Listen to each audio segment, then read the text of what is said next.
ये बात काफी पुरानी नहीं है। ये बात तब की है जब अयोध्या का फैसला आने वाला था। कानपुर में दंगों के डर से कानपुर बंद था। हर कोई किसी न किसी तरह से अपनी छुट्टी के मजे ले रहा था।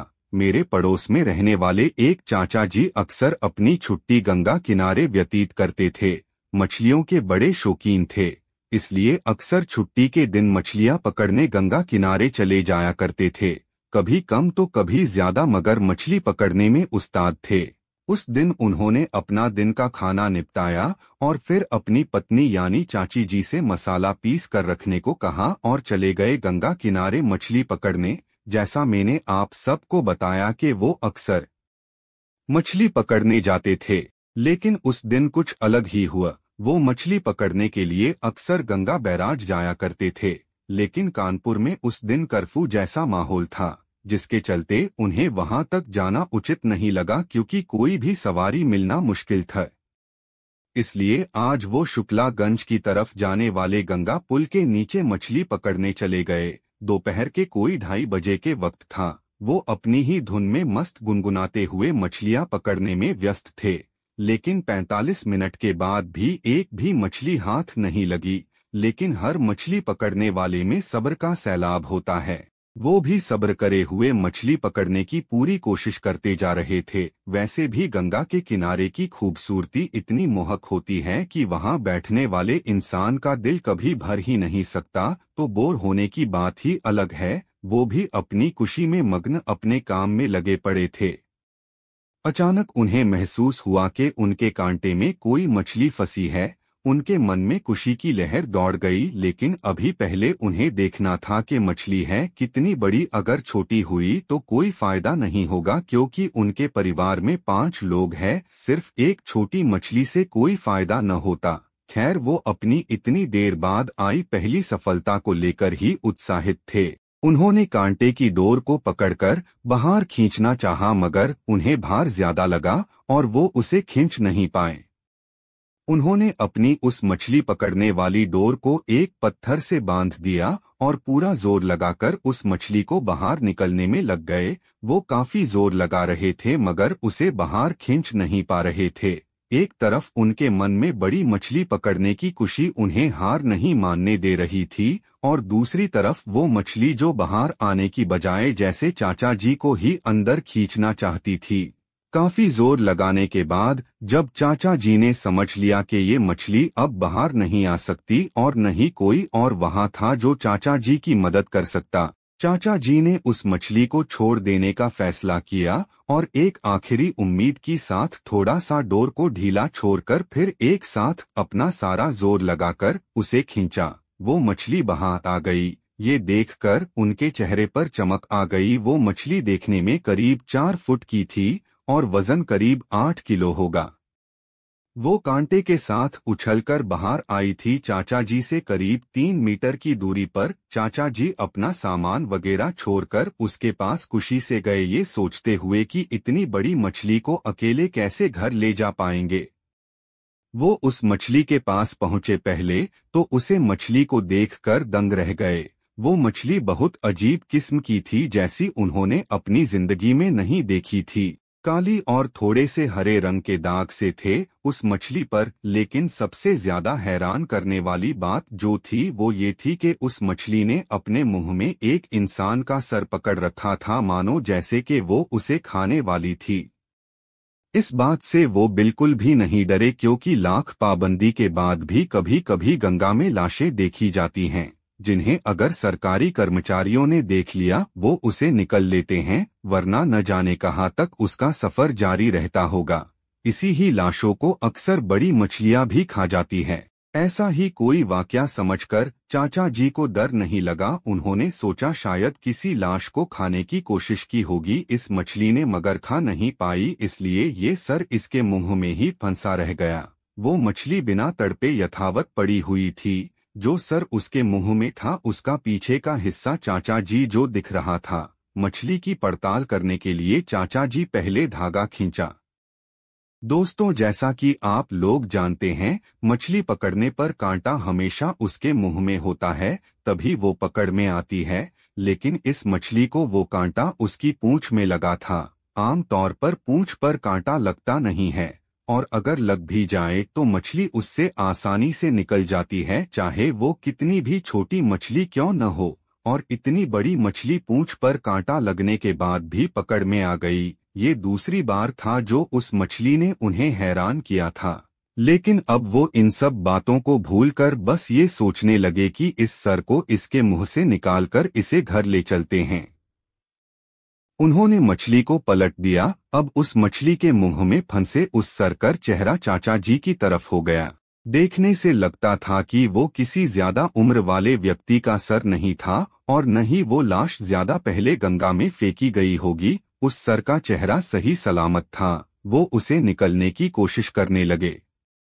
फिर उन्होंने सोचा कि सर को हाथ लगाना ठीक नहीं, इसलिए उन्होंने अपने छोटे से थैले से, जिसमें वो मछली पकड़ते वक्त जरूरत का सारा सामान रखते थे, एक छोटा सा चाकू निकाला। उन्होंने सोचा कि मछली के मुंह को थोड़ा सा काट कर फैला दिया जाए तो वो सर बाहर निकल जाएगा, जिसे वो वापस गंगा में फेंक कर मछली लेकर चलते बनेंगे। जैसे ही उन्होंने वो चाकू मछली के मुंह पर रखा, उस चेहरे ने आंखें खोलकर चाचा जी तरफ देखा। एक पल को दोनों की नजर मिली, फिर चाचा जी को काटो तो खून नहीं। ऐसा दृश्य देखकर चाचा जी की आंखों के आगे अंधेरा छाने लगा और वो झटके से पीछे हटे और खूब जोरों से चिल्लाते हुए अपना सारा सामान छोड़कर घर की तरफ दौड़ पड़े। उनके घर से उस गंगा घाट की दूरी कोई 1 किलोमीटर है। इतनी दूरी उन्होंने दौड़ते हुए ही तय की। वो घर पहुंचते ही घर में गिरकर बेहोश हो गए और वो कपड़ों में ही मल मूत्र त्याग कर चुके थे। उस वक्त उनके डर की कोई सीमा नहीं थी।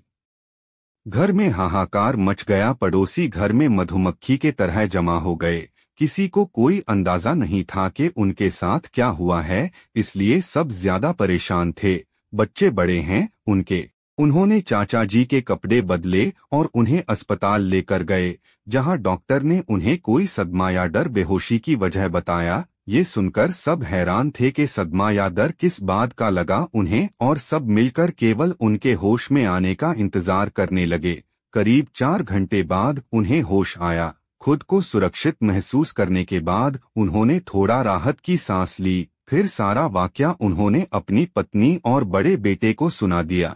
किसी के लिए भी विश्वास करना मुश्किल, लेकिन चाचा जी की हालत उस घटना की सच्चाई को साबित कर रही थी। चाचा अब डर से उभर तो गए थे, मगर उन्हें जोरों का बुखार आए जा रहा था।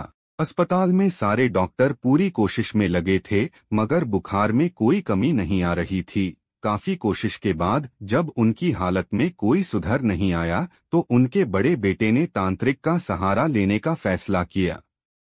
ना जाने कहां से ढूंढकर वो एक तांत्रिक को लेकर आया। देखने में वो एक साधारण आदमी लगता था, कोई खास बात उसमें दिखाई नहीं देती थी, मगर उसके काम अचूक थे।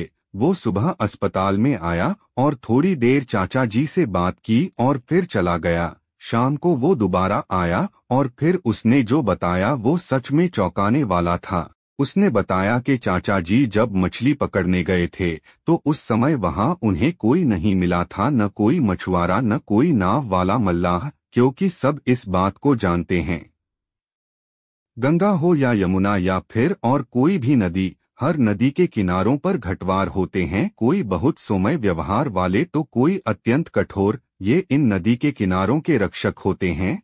जरूरी नहीं एक ही रक्षक हर वक्त किनारों की रक्षा करता हो। ये घटवार भी कई सारे होते हैं। हर किसी का वक्त होता है, दिन के किस पहर किसको रक्षा करनी है। एक व्यवस्थित तरह से सब कुछ तय होता है। जो लोग अक्सर डूब कर मरते हैं या अकाल मौत मरते हैं और घाट पर उनका संस्कार किया जाता है, उन सब की आत्माओं और मल्लाहों के भोग से ये और भी शक्तिशाली हो जाते हैं। ये एक उन्मुक्त शक्ति होते हैं। कोई तांत्रिक इनसे टकराता नहीं। अगर ये किसी पर नाराज भी होते हैं तो तांत्रिक केवल इन्हें खुश करके ही इनका साया हटा पाते हैं। अगर किसी पर ज्यादा नाराज हो जाए तो उसे अगली सांस लेने का मौका भी न दे, और अगर किसी पर खुश हो जाए तो जिंदगी भर उनकी रक्षा करते हैं। नाव वाले मल्लाह इन्हीं की पूजा करते हैं और इनके आशीर्वाद और कृपा के बाद ही वो अपनी नाव नदियों में उतारते हैं, जिससे उनकी नाव बड़ी सी बड़ी लहरों से भी बच निकलती हैं। ये अक्सर चिलम, लंगोट, खड़ाऊ और सफेद मिठाई का भोग लेते हैं। इनकी हद में भूत प्रेत तो क्या देवता भी नहीं आ पाते। हमेशा किसी भी नदी के तट पर नदी में नहाने से पहले घटवार बाबा की जय बोलकर पहले नदी के पैर छूने चाहिए, फिर नहाना चाहिए। ऐसा आज भी घाटों पंडित और महंत बताते हैं। चाचा जी के साथ भी ऐसा ही कुछ हुआ था। जिस वक्त वो मछली पकड़ने गए थे वो वक्त वहां के एक शक्तिशाली परंतु एकांत पसंद घटवार का वक्त था। वो मछली और वो सर उस घटवार ने तुम्हें सिर्फ डराने और उस वक्त पर वहां न आने के लिए दिखाया था। उस तांत्रिक ने बताया कि वो घटवार उन पर नाराज नहीं है, केवल उन्हें डरवाना चाहता था और उसी डर की वजह से ही उन्हें बुखार आ रहा था। फिर तांत्रिक ने चाचा जी को अस्पताल से छुट्टी लेने की सलाह दी और कुछ भोग के साथ चाचा जी को उसी समय पर जिस वक्त वो मछली पकड़ने गए थे वहां अकेले जाने को कहा। वहां जाकर वो भोग अर्पण करें और घटवार से क्षमा प्रार्थना करें। चाचा जी इस बात से और भी ज्यादा डर गए थे, मगर ठीक होने के लिए उन्हें ये करना ही था। अगले दिन चाचा जी उसी समय पर सारा बताया गया सामान लेकर वहां गए और जल्दी जल्दी क्षमा याचना की और तेजी से वापस अपने घर को लौट आए बिना पीछे देखे। उसके बाद उनका बुखार भी उतर गया और उन्होंने दोबारा उस समय पर वहां न जाने का निश्चय किया। दोस्तों, घटवार बाबा की इस घटना की पुष्टि के लिए मैंने अपने गुरुजी और अपने कुछ जानकारों से पूछताछ की। उन्होंने ने भी इस बात की पुष्टि की और मुझे सबूत के तौर पर उदाहरण भी दिए, जैसे कि वहां मौजूद एक पेड़ जिसकी जड़ आधे से ज्यादा जमीन से बाहर है और वो पेड़ गिर हुआ प्रतीत होता है। उसकी डालें गंगा नदी के पानी को छूती हुई हैं।